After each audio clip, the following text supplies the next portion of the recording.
muncul sekelompok pemuda Jadi masuk yang mereka pandai membaca Quran, namun bacaan tersebut tidak akan melewati kerongkongannya. Jadi dia ini orang yang sangat dekat dengan Quran, tetapi nggak dapat ilmunya begitu. Hanya di kerongkongan saja. Ya. Setiap kali mereka muncul, mereka pasti akan tertumpas karena menggelisahkan orang. Jadi Rasulullah mengatakan, kullama kharaja qarnun kuti'a. Itu diulang sampai 20 kali, Pak. Sama Rasulullah. Kullama kharaja qarnun kuti'a. Setiap mereka muncul ditumpas, setiap mereka muncul ditumpas. Berarti ini akan terulang-ulang. Ya. Ini kata Ibnu Umar ketika beliau mendengar hadis ini, ya. Hatta yahruja fi iradihim dajjal. Sampai kemudian muncullah Dajjal dan mereka masuk dalam barisan pasukan Dajjal. Jadi besok akhir zaman ini orang-orang Khawarij akan muncul, Pak. Gitu. Nah, orang Khawarij ini apa? Ya. Kok sampai kemudian Rasulullah ini memberitakan ini, ya, dan meminta kaum muslim agar waspada. Para ulama menyampaikan bahwa dalam sejarahnya, ya, bibit-bibit Khawarij sudah ada sejak zaman Rasulullah SAW. Jadi kisahnya Rasulullah itu ketika pasca perang Hunain, itu beliau membagi ghanimah, harta. Kemudian Rasulullah itu lebih memberi harta lebih banyak kepada orang-orang mu'alaf. Orang-orang masuk Islam dikasih lebih banyak dibandingkan yang udah lama masuk Islam. Bapak Ibu sekalian, mu'alaf ini punya keistimewaannya, ya. Bahkan di dalam zakat itu termasuk 8 asnaf yang harus diberi zakat, karena agar membuat mereka itu mu'alaf dari kata mu'alafa baina qulubuhum. Jadi biar hati mereka lunak, senang dengan Islam itu senang. Saya masuk Islam itu diperhatikan gitu. Ya. Termasuk pembagian ghanimah ini Rasulullah ngasih emas yang banyak. Dan ada Bapak sekalian waktu itu seorang yang bernama Dzul Khuwaisah, ya. Dzul Khuwaisah ini datangi Rasulullah SAW sambil mengatakan, ya Rasulullah, ya Muhammad, berlaku adillah, gitu. Rasulullah dibilang begitu, ya kan? Gara-gara memberikan ghanimah lebih banyak kepada orang mu'alaf dibandingkan yang sudah masuk Islam. Ya. Nggak puas dia dengan melihat Rasulullah, loh kok diistimewakan orang mu'alaf ini, dikasih lebih banyak bagian hartanya. Kami yang udah lama malah nggak dikasih. Ya. Jadi Bapak Ibu sekalian jangan iri, Pak, jangan sama mu'alaf, Pak. Jangan iri, karena memang oleh dalam Quran itu sudah dan dalam sunnah sudah diberi keistimewaan kalau mu'alaf, ya. Agar mereka lebih kuat, bahwa mereka itu ketika masuk Islam betul-betul dirangkul oleh umat Islam. Ya. Tapi ini ada yang nggak terima, gitu. Sampai berani mengatakan, ya Muhammad, berlaku adillah. Itu Umar di sampingnya, Pak. Itu sampai marah sekali. Dan mengatakan, ya Rasulullah, apakah engkau akan mengizinkan aku untuk memenggal lehernya, gitu. Karena ini sudah bentuk penghinaan kepada Nabi, ya. Rasul mengatakan ya, kepada Dzul Khuwaisah itu, kalau engkau mengatakan aku tidak adil, lalu siapa lagi yang lebih adil dibandingkan aku, terus? Ya, kalau Rasulullah itu pasti adil, gitu. Ya, pasti adil Rasulullah. Dijamin oleh Allah keadilannya Rasulullah itu. Nah, kok ada orang seperti itu, ya? Sampai Umar itu marah. Bahkan ini mungkin kalau udah penistaan gitu, ya, penistaan agama gitu. Rasulullah langsung disebut seperti itu. Ya. Tapi kemudian Rasulullah mencegah Umar, ya, karena Umar ini ya, memang orang yang sangat sensitif, ya, kalau ada penghinaan kepada Rasulullah SAW. Nah, ini bibit pertama di zaman Rasulullah, dan Rasulullah mengatakan ini akan nanti beranak pinak nih orang-orang kayak gini, kata Rasulullah. Kemudian mereka muncul lagi di masa Khalifah Utsman, Bapak Ibu sekalian, Masya Allah, Khalifah Utsman. Khalifah Utsman itu adalah khalifah yang termasuk sahabat as-sabiqun al-awwalun. Orang pertama kali masuk Islam. Utsman banyak ya. Ramadan kemarin udah kita bahas tentang Utsman bin Affan. Terus kemudian beliau Dzul Nurain, ya, menikahi 2 anak Nabi. Jadi Rasulullah punya anak, dinikahkan dengan Utsman bin Affan, meninggal. Sama Rasul dikasih lagi adiknya. Ya, turun ranjang kalau orang Jawa bilang. Itu saking cintanya Rasulullah kepada Utsman. Dan Utsman kalau nggak mulia nggak mungkin Rasulullah ngasih anak, jadikan mantu gitu, sampai 2 kali. Sehingga diberi nama Zul Nurain. Orang yang memiliki 2 cahaya, karena 2 cahaya ini adalah putri-putri dari Rasulullah SAW. Nah, di zaman Utsman mereka ini muncul. Utsman ini memerintah sebagai khalifah sekitar 12 tahun, Bapak Ibu sekalian. 12 tahun beliau memerintah, dan waktu itu dipenuhi dengan luar biasa. Islam itu menyampai kepada Afrika Utara. Ya. Kemudian Islam itu bergelimang dengan kemakmuran di zaman Utsman. Ya. Dan masyarakat itu merasakan kelembutan seorang khalifah waktu itu, karena Utsman ini sangat lembut, kalem, lembut gitu, pemalu, tapi khalifah. Kan kita seneng ya Pak ya, kalau pemimpin yang begitu ya. Misalnya kepala bea cukai itu lembut gitu kan, promo bahasanya halus.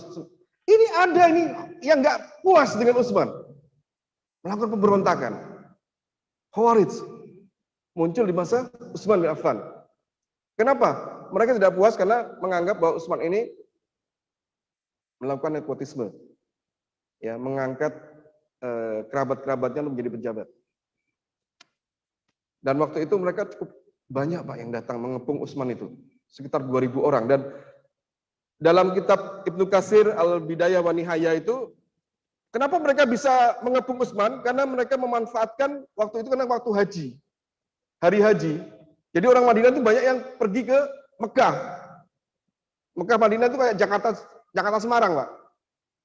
Jauh, mau ngasih pertolongan terlambat gitu. Apalagi nggak ada pesawat zaman itu, ya kan? Haji, sehingga banyak kemudian kaum muslimin itu yang pergi berhaji. Terus kemudian pasukan-pasukan umat Islam masih menyebar di segala penjuru negeri. Mereka terlambat untuk memberikan pertolongan. Dan waktu itu memang Sayyidina Utsman ketika ditawari oleh Ali ya untuk memberikan perlindungan, Masya Allah Pak, beliau lembut sekali. Beliau mengatakan, jangan, saya tidak ingin menjadi orang yang pertama kali melakukan pertumpahan darah di dalam sejarah umat Islam.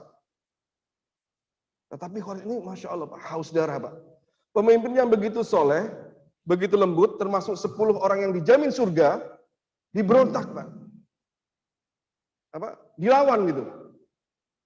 Dan beliau wafat, ya, meninggal, terbunuh dalam keadaan puasa, Pak. Dan lagi baca Quran. Makanya kalau Quran lama itu ada tulisan yang pakai warna merah. Itu disitulah Sayyidina Utsman wafat. Di ayat wal yatalataf wala yus'iron nabikum ahada. Saya masih ingat itu. Itu dari Quran yang cetakan lama itu. Ya, kalau yang pernah menemukan berarti kita seumuran, Pak. Ya. Seumuran berarti. Karena sekarang sudah nggak ada kayaknya. Ya. Ini. Itu sampai 2.000 orang yang mengepung Utsman bin Affan. Ngeri, Khawarij. Ini muncul di zamannya Utsman bin Affan. Dan kemudian banyak sahabat-sahabat itu juga bingung, loh. Karena belum pernah kejadian itu menjadi pertama kali ada orang Islam memberontak pada sama Muslim itu pertama kali. Sahabat itu bingung. Ini saya harus gimana? Gitu. Ya, kalau kayak kita, Pak, kalau lihat teman berantem, kita sama-sama, loh, ini teman saya dua-duanya. Bingung kita mau bela siapa gitu. Ya. Tapi itu ditulis sebagai bagian dari kelompok Khawarij. Ya. Berani menentang Utsman bin Affan, seorang khalifah yang tidak hanya soleh, tapi juga sahabat Nabi yang mulia. Nah, kemudian juga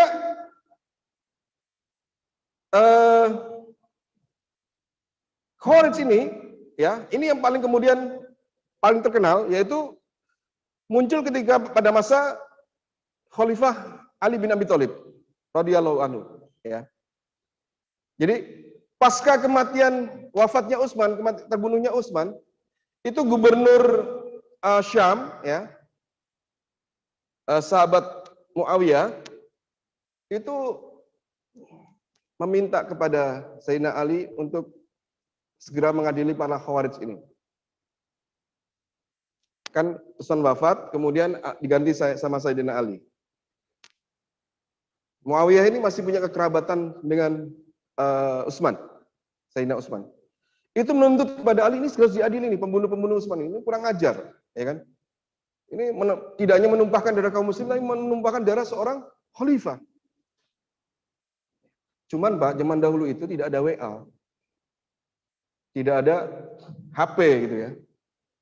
Jadi komunikasi itu nggak bisa cepat, sehingga aja terjadi banyak kesalahpahaman ya, tidak ada kesepakatan antara Ali dan Muawiyah. Kalau Ali itu dipahami begini, kalau Ali itu tidak segera menghukum ya waktu itu karena beliau ini masih baru diangkat jadi khalifah. Pengennya beliau itu tunggu dulu sebentar, biar aku punya pengaruh yang kuat. Karena jumlah khawarij ini banyak, 2000 gitu. Ya. Ya. Baru punya kekuasaan, tunggu sebentar, setelah beliau ini kekuasaannya kuat, baru beliau akan menghukum orang-orang khawarij ini. Tetapi Muawiyah akhirnya tidak ada kesepakatan, hanya menyebabkan perang Siffin. Ini yang kedua kalinya, ini ngeri juga ya. Karena sahabat Nabi itu sampai karena komunikasi yang tidak lancar ya. Ya, itu kemudian muncullah perang Siffin ya. Yang babak awalnya dimenangkan Ali bin Abi Thalib. Terus kemudian karena Ali ini punya karena Muawiyah ini punya ahli strategi perang, namanya sahabat Amr bin As, berada di kubunya Muawiyah, itu beliau langsung membuat sebuah strategi, yaitu mengikat Quran di atas tombak. Terus diangkat semuanya. Dan Bapak Ibu sekalian, orang-orang Khawarij ini di pihak mana Pak? Dia ikut perang loh Pak. Di pihak mana? Di pihak Ali. Itulah kenapa mereka ini yang ngompor-ngompori jangan segera ada eksekusi, karena kalau dieksekusi mereka kena gitu. Akhirnya mereka berpihak kepada Ali. Dan ketika Quran itu dinaikkan ke atas, ya, itu langsung kalau Ali itu tahu kalau itu ada tipu daya saja, karena dia ingin agar Muawiyah ini karena sudah melakukan penenangan pada khalifah ini kan harus dihukum. Ya pokoknya harus kalah, jangan sampai kemudian muncul harus mengaku kalah, jangan minta perundingan gitu. Ya, kalau udah mengaku kalah udah clear gitu. Ya. Terus tetapi orang-orang Khawarij ini, nah ini kata Rasulullah SAW, orang Khawarij ini adalah orang-orang yang ahli ibadah Bapak Ibu sekalian. Jangan salah ya, ahli ibadah. Sampai Rasulullah mengatakan kalau kamu melihat ibadahnya orang Khawarij, ya itu kamu akan malu, akan menganggap remeh ibadahmu. Ya. Puasanya luar biasa, sholatnya, qiyamulannya luar biasa. Ya. Tapi jangan sampai kita kemudian berpikiran ya, alhamdulillah ya saya sholatnya pas-pasan gitu ya, jadi nggak Khawarij gitu. Jangan Pak, jangan seperti itu juga gitu ya. Ya. Atau wah untung ya saya baca Qurannya cuma sedikit aja gitu, malah jarang baca Quran, berarti saya bukan Khawarij. Ya, itu juga keliru, ya kan?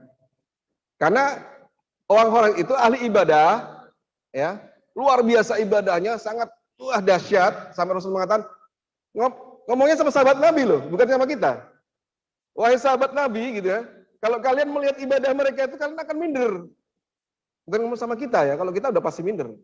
Ya, ini sahabat Nabi, lebih hebat daripada sahabat Nabi ibadahnya gitu. Tetapi apa Bapak Ibu sekalian kelemahannya? Mereka tidak punya ilmu. Maka Rasulullah mengatakan ya bahwa seorang ahli ilmu yang tidur Pak, ya itu lebih takutin sama setan dibandingkan ahli ibadah yang lagi sholat. Ya. Maka penting kita cari ilmu biar setan takut sama kita. Ya. Kalau kita nggak punya ilmu, setan nggak takut, walaupun kita ahli ibadah. Ya. Pernah Imam Ahmad bin Hambal itu ada orang kesurupan, diminta untuk meruqyah gitu ya. Wahai Imam Ahmad bin Hambal, tolong ini saudara saya kesurupan. Usir jin dari saudara perempuan saya. Apa yang dilakukan Imam Ahmad bin Hambal? Beliau cuma ngirim sandal, Pak. Ini tunjukkan sandalku sama dia. Lihat sandalnya langsung kabur setannya, Pak. Gitu. Ini pentingnya kita harus punya ilmu agar setan itu takut, ya. Ya, karena setan itu berputus asa ya, kalau kemudian menggoda orang yang punya ilmu itu putus asa. Gitu. Nah, ini Khawarij ini luar biasa, Pak. Ya. Dan ketika dinaikkan Quran, mereka langsung apa? Wah, ya Ali mereka ngajak damai tuh, bawa Quran, kita harus manut. Ya, kalau bahasa kita gitu. Ngaji ke Quran kok kita nggak mau. Nah, Ali tadinya nggak mau, Pak. Terus kemudian waktu itu Ali kemudian karena itu ajakannya tadi ya, Khawarij itu kan banyak, 2000, Pak. Itu akhirnya beliau mengikuti. Oke, ya. Akhirnya mereka melakukan perdamaian, arbitrase namanya gitu ya. Perundingan. Dari pihaknya Muawiyah itu disodorkan sahabat yang memang ahli diplomasi, ahli, pinter ngomong, ahli pertempuran, yaitu Amr bin As, di kubunya Sayyidina Ali, diajukan orang yang sahabat. Sahabat ini yang milih bukan Ali. Kalau Ali pengennya Ibnu Abbas. Ibnu Abbas ini orang pinter gitu loh. Tapi orang-orang yang ini, orang-orang Faris pengennya siapa? Abu Musa al-Asy'ari, karena dia ahli ibadah. Wah, ini Pak, ini menunjukkan bahwa orang yang alim itu derajatnya itu lebih tinggi dibandingkan ahli ibadah. Ali lebih memilih Ibnu Abbas, tapi ditolak sama pasukannya, sama adalah Abu Musa al-Asy'ari yang mewakili Sayyidina Ali. Dan kalah dalam arbitrase itu. Kalah, dan mereka memutuskan bahwa Muawiyah lah yang kemudian menjadi khalifah. Ya, pasca Utsman, bukan Ali. Nah, ini orang-orang Khawarij kecewa hasilnya. Ya, pinginnya mereka itu yang menang tidak tetap Ali gitu, ya. Dan jangan pakai arbitrase. Dan akhirnya orang Khawarij ini menganggap karena Ali itu bertahkim ya kepada Abu Musa dan Amr bin As, itu dianggap kafir. Ali kafir, Muawiyah juga kafir. Mereka berdua harus dibunuh. Ngeri, Pak. Gitu. Kemudian mereka mengirim orang untuk membunuh Muawiyah. Muawiyah itu, Pak, walaupun dia gubernur, itu pengamanannya berlapis-lapis. Ini pernah dikritik oleh Umar. Ya. Istananya besar. Nggak mudah orang menemui Amr bin As. Ya, Muawiyah, tidak mudah orang bertemu dengan gubernur Muawiyah. Kayak orang zaman sekarang lah. Kita mau ketemu gubernur susah. Banyak protokolernya. Waktu itu kalau zaman khalifah itu kan sederhana, zaman sahabat itu sederhana. Ya, birokrasi nggak begitu berjelimet. Lah Muawiyah ini luar biasa, Pak, berlapis-lapis. Sehingga akhirnya nggak bisa disentuh oleh orang-orang Khawarij. Aman, nggak mati dia, nggak bisa diserang. Di zaman Umar bin Khattab itu pernah dikritik. Tapi Muawiyah ini orang pintar, Pak. Dia mengatakan, ya Amirul Mukminin, ya, di tempat saya ini banyak mu'alaf, orang baru masuk Islam. Ya, saya sengaja untuk menunjukkan kebesaran Islam. Tadi ya, gubernur harus punya istana, punya pasukan yang berlapis-lapis, biar mereka hormat sama umat Islam, gitu. Ya, banyak yang mu'alaf, mereka biar bangga dengan keislaman, karena Islam itu luar biasa, punya istana, punya pasukan yang berlapis-lapis, gitu. Terus jawab Umar apa? Beliau mengatakan, ucapanmu masuk akal, gitu. Make sense, gitu. Masuk akal, ya. Dan kalau engkau berdusta, dustamu ini dusta yang masuk akal. Dia bilang gitu. Artinya beliau nggak tahu ini Muawiyah ini beneran memang untuk izul Islam wal muslimin, ya, menunjukkan keagungan Islam, atau memang hanya pengen agar dikawal oleh banyak orang, bermewah-mewahan gitu ya. Ya. Tapi akhirnya Umar membenarkan itu. Sehingga dari situ kan susah ya. Tetapi Ali, Bapak Ibu sekalian, ini Sayyidina Ali ini sebenarnya khalifah-khalifah sebelumnya itu tidak ada protokoler yang jelimet. Ya. Dan beliau akhirnya berhasil ditusuk oleh seorang Khawarij namanya Ibnu Muljam. Ibnu Muljam ditusuk dari belakang. Kepalanya, Pak. Sampai akhirnya beliau meninggal. Karena dianggap kafir. Bayangkan Ali itu kan, Masya Allah, menantu Nabi. Sahabat dijamin surga. Kok bisa ada orang yang merasa lebih pintar dibandingkan Ali? Lebih soleh gitu, sampai berani mengkafirkan Ali. Ini Pak, anak-anak muda yang semangatnya merasa dia itu bagian dari ibadah, ya, hanya melakukan hal yang kemudian justru memberi kerusakan kepada dunia Islam. Dan padahal yang dibunuh itu adalah orang soleh. Dan Masya Allah, Ini ya. Ini bahayanya Khawarij. Ini Khawarij itu, bahkan Ibnu Muljam itu Pak ketika dihukum mati itu karena sudah terlalu kejam ya beliau ini. Itu kematinya itu luar biasa Pak. Dipotong tangannya dia masih zikir. Dipotong kakinya masih zikir. Ketika dipotong lidahnya dia nggak mau. Dia khawatir. Nanti kalau lidahku dipotong nanti aku nggak bisa zikir sama Allah. Ini kalau orang nggak tahu siapa Ali, Pak. Ini disangka Ibnu Muljam ini orang soleh. Benar nggak, Pak? Zikir ketika dihukum. Gitu. Kalau nggak tahu siapa yang dia bunuh, yaitu Sayyidina Ali bin Abi Thalib, orang pasti menyangka yang benar itu dia. Benar nggak? Wah, Masya Allah nih. Orang ini disiksa, dihukum, masih dia mengingat Allah. Dan Ibnu Muljam ini hafid Quran, Pak. Gitu. Tapi jangan sampai ya nanti kita alhamdulillah saya nggak hafid Quran, berarti saya bukan. Nggak semua orang nggak semua orang yang hafid Quran kemudian kita tuduh sebagai Khawarij. Kita juga harus berhati-hati menuduh orang ya. Nih. Nah, dari hadis ini ya, Bapak Ibu sekalian yang dimuliakan oleh Allah Subhanahu wa taala ya. Ada beberapa ciri yang kita harus tentang Khawarij ya. Jadi ada beberapa ciri tentang Khawarij ya. Yang pertama, kebanyakan mereka ini adalah anak-anak muda. Yang giro Islamnya sangat tinggi tetapi tidak dibarengi dengan keilmuan. Ya. Terus yang kedua, karena girohnya sangat tinggi maka dia ibadahnya luar biasa. Luar biasa kencengnya ya. Tapi kita juga jangan menuduh orang yang kenceng ibadah itu pasti Khawarij. Tidak. Ya, enggak boleh juga kita mengatakan demikian. Terus yang ketiga, ciri orang Khawarij ini ya, itu mudah melakukan mentakfir, mudah mengkafirkan orang, mudah mengkafirkan kaum muslimin. Sebenarnya dia berani mengatakan bahwa Sayyidina Utsman itu kafir, Sayyidina Ali itu kafir, gitu kan. Bahkan berani menentang Rasulullah, gitu. Ya, jadi mereka itu merasa benar sendiri, gitu, tanpa bimbingan ulama. Ini. Terus yang selanjutnya, ya, yang keempat, ciri mereka ini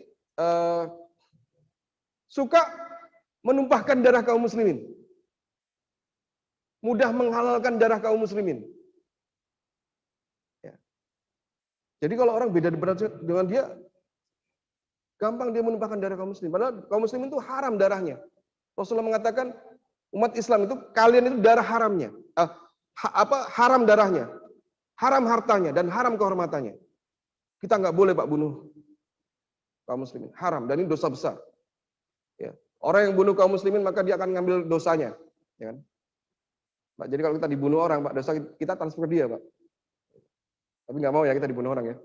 Tapi intinya dosa besar sampai tadi diambil semua dosa-dosa ini oleh pembunuhnya itu kalau bisa di akhirat. Dan itu masalah darah itu luar biasa bisa di akhirat. Ya. Nggak boleh, masih bisa syaratnya ya, orang itu kemudian baru bisa dibunuh, Pak. Kalau dalam fikih, satu, karena dia punya kesalahan bunuh orang lain. Hukumnya kisos. Orang bunuh harus dibunuh. Makanya hati-hati, orang bunuh itu hukumannya hukuman mati dalam Islam itu. Makanya di Saudi ada masjid kisos. Ya.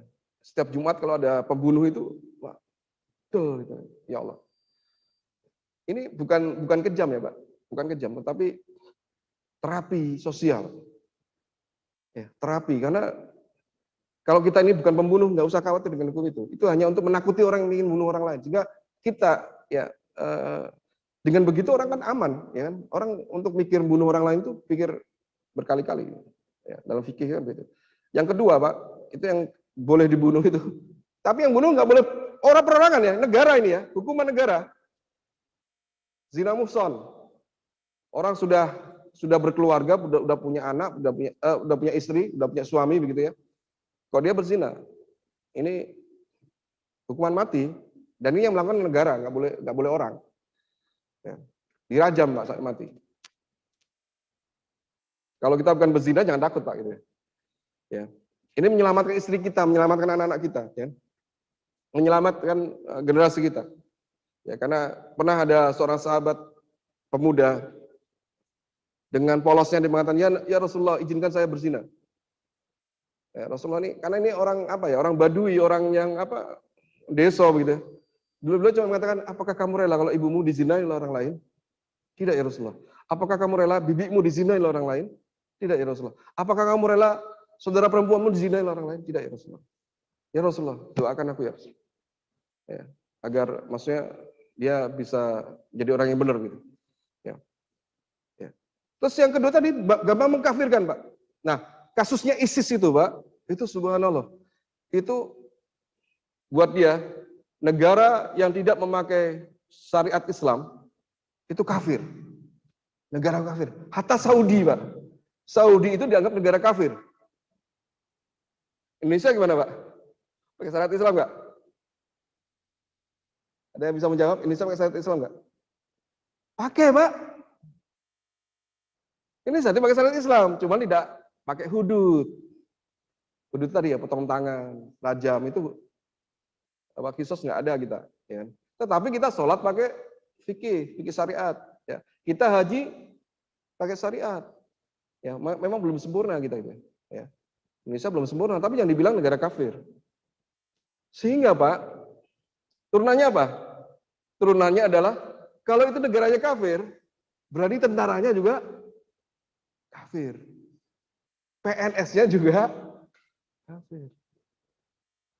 Jadi insya Allah yang di sini nggak ada yang khawarij ya Pak ya, karena kalau khawarij Bapak nggak bakal jadi pegawai sini gitu, ya kan? Saya juga berarti bukan khawarij, karena kalau saya khawarij nggak bakal saya mau ceramah di sini Pak, gitu, ya kan? Ya, begitu Pak, Masya Allah, ngeri Pak. Dan itu kejadian di Saudi itu ada keponakan bunuh pamannya, karena dia tentara Saudi. Paling ngeri Pak, ISIS ini kemarin di Saudi itu sampai pengen ngebom Masjid Nabawi, Pak. Masjid Nabawi di Madinah mau dibom. Untungnya di sana askarnya itu ngerti dari sekian juta orang yang masuk Nabawi, dia curiga ini orang ini ngapain gitu. Lihat wajah, belum dilindungi Allah itu, Masjid Nabawi itu. Ya, kemudian dikeluarkan akhirnya meledak di luar. Itu kalau di dalam, Pak, ya Allah, Pak. Ribuan jutaan orang di Masjid Nabawi itu. Ngeri, Pak. Di Indonesia pernah bawa bom masuk masjid polisi yang lagi sholat Jumat. Bayangkan, dia menganggap bahwa polisi togut bahasa mereka itu. Togut lagi sholat gitu. Togut kok sholat gitu. Ya. Itu kan sampai dia meledak gitu, terus kemudian untung imamnya selamat gitu. Ya, Pak imamnya. Tapi ada korban di polisi. Mana mungkin togut kok sholat ya? Orang kafir kok sholat ya? Mereka sampai ada ini Pak, ada kalimat iseng. Tidak ada bidadari di masjid. Maksudnya apa Pak? Kalau kamu cari bidadari jangan ngebom di masjid. Karena di masjid nggak ada bidadari gitu, ya kan? Mereka itu merasa itu perjuangan. Dicuci otaknya Pak, karena mereka ini orang bodoh, orang jahil. Ya, ngajinya keliru gitu. Ini kenapa harus dibahas seperti ini? Karena memang, nah, terus terkait ISIS itu bagaimana?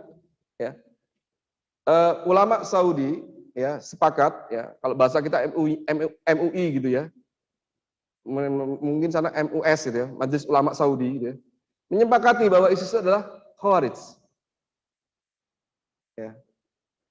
Dan kita sebagai umat kita kan fas'alu ala zikri in kuntum la ta'lamun. Bertanyalah kita kepada ahlinya, kepada para ulama kalau kita tidak tahu. Dan para ulama Saudi ini lebih dekat dengan tingkah laku ISIS gitu ya. Mereka ya selama di Timur Tengah. Dan mereka menyepakati bahwa ISIS adalah khawarij zaman ini. Ya. ISIS. Dan mereka itu Masya Allah Pak, saya kalau baca itu mereka bunuh ulama-ulama di Irak. Hanya berbeda pendapat dengan mereka. Mereka bunuh ulama-ulama karena nggak mau baiat sama Al-Baghdadi, gitu ya.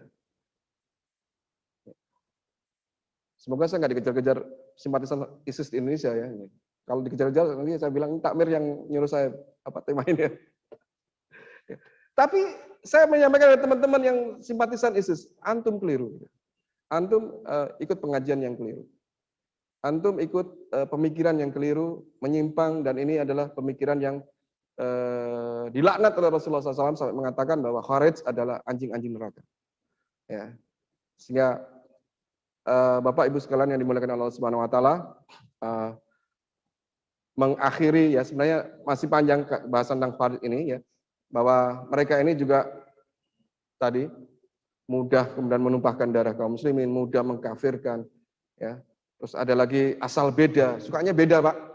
Sampai Rasul mengatakan di zaman Nabi ciri mereka itu adalah suka gundul. Kenapa gundul? Karena ingin menunjukkan bahwa mereka itu zuhud, ya, nggak butuh apa-apa, nggak pakai sorban, nggak pakai peci, nggak pakai apa-apa gitu. Karena kami itu zuhud. Nah ini juga asal beda ini juga bahaya, ya. Ini. Tapi kalau kita lihat ada orang yang asal beda juga jangan kemudian mudah mengatakan itu Khawarij, karena tadi itu ada ciri-cirinya yang memang butuh ulama yang kemudian memutuskan bahwa ini Khawarij atau bukan. Karena sekali kita menuduh orang itu Khawarij itu hukumnya berat, ya kan? Ya, karena mereka ini ya kalaupun ada orang yang mirip-mirip begitu ya terpaparlah Khawarij gitu ya, dan semoga mereka bertaubat. Insya Allah ini yang bisa saya sampaikan tentang sejarah Khawarij dan bagaimana kita bersikap pada ISIS, dan kita mengatakan kita sami'na wa ata'na kepada beberapa ulama yang tahu ya sepak terjang ISIS di Timur Tengah, bahwa memang mereka ini salah satu bagian dari orang-orang yang berideologi Khawarij. Insya Allah demikian yang bisa saya sampaikan. Wabillahi taufiq wal hidayah. Assalamualaikum warahmatullahi wabarakatuh.